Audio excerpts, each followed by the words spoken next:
What if the secret to becoming world-class at your job is simply to become unreachable? That sounds radical, right? Maybe even irresponsible. But let me ask you, do you ever get to the end of your day, look back and realize you were busy but not productive? You answered 100 emails, sat in 4 meetings, and juggled a dozen urgent tasks, but you made 0 real progress on the things that actually matter for your career. You feel like you're running on a hamster wheel, always moving, always exhausted, but never moving forward. This video is your emergency brake. This is the intervention. By the end of the next 7 minutes, I'm going to give you the one strategic key that will allow you to produce work of such exceptional quality and speed that you become indispensable. The concept that will change the trajectory of your career is called the deep work hypothesis, from the groundbreaking book Deep Work by Cal Newport. The hypothesis is brutally simple. The ability to perform deep work, to focus without distraction on a cognitively demanding task, is a skill that is becoming increasingly rare at exactly the same time it is becoming increasingly valuable in our economy. Consequently, the few who cultivate this skill and then make it the core of their working life will thrive.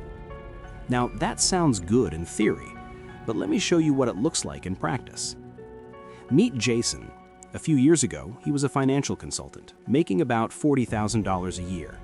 He was good at his job, but he saw the writing on the wall. His work was ripe for automation. He was on the verge of being replaced by an algorithm. Instead of panicking, he decided to pivot. He would teach himself the complex and valuable skill of computer programming. But he didn't just sign up for an online course and watch a few tutorials in his spare time. He took a radical approach.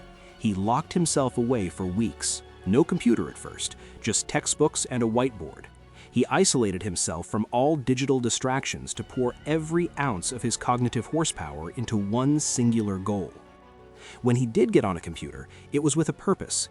He was programming, not browsing. He was building, not scrolling. The result?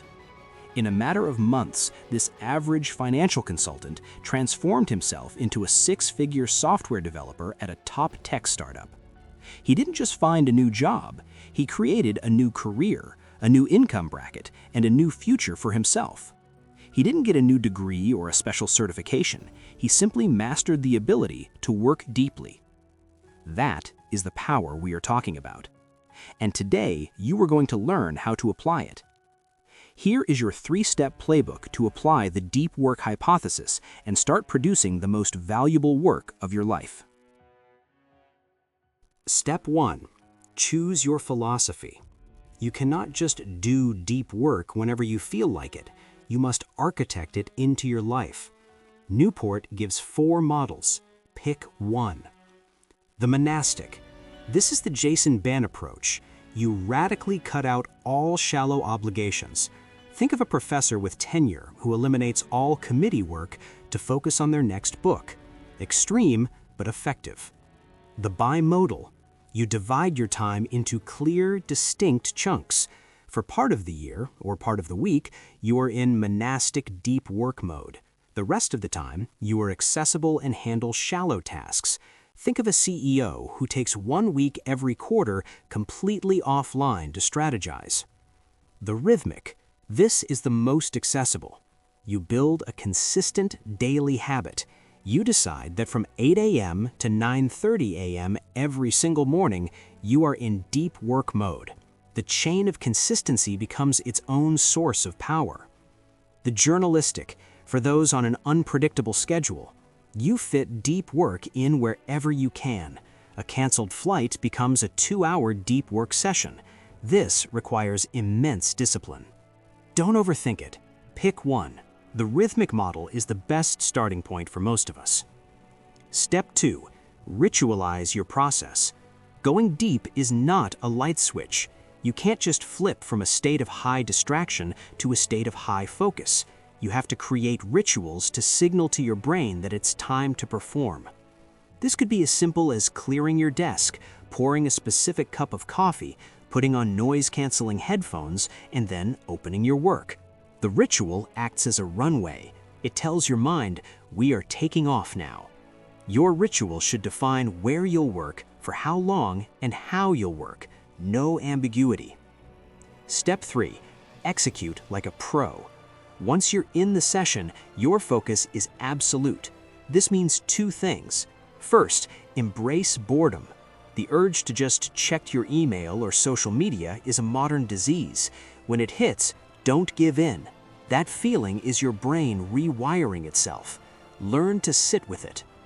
Second, focus on a lead measure. Don't obsess over the final goal, the lag measure. Instead, obsess over the lead measure, the hours spent in a state of deep, uninterrupted work. Track your deep work hours like a hawk. Your goal is to increase that number every week, because what you measure, you improve. So let's bring this all together. You feel busy but not productive because our modern world is designed to make you a slave to the shallow, the emails, the notifications, the endless stream of distractions. The solution is not to work more, but to work deeper. By applying the deep work hypothesis, you move from a state of reactive busyness to proactive, focused creation. The one thing I want you to take away from this is not just a productivity hack, it's a fundamental truth. The quality and value of your work is a direct reflection of the intensity of your focus. So, here is your mission. I don't want you to just like this video, I want you to use it. Your mission, should you choose to accept it, is to schedule your first 90-minute, uninterrupted, deep work session for this week. Declare it. Put it in your calendar like it's the most important meeting you have, because it is. Then, come back here and comment below with the one critical task you will accomplish in that session. Let's make this comment section a testament to action, not just ideas. Now go get it done.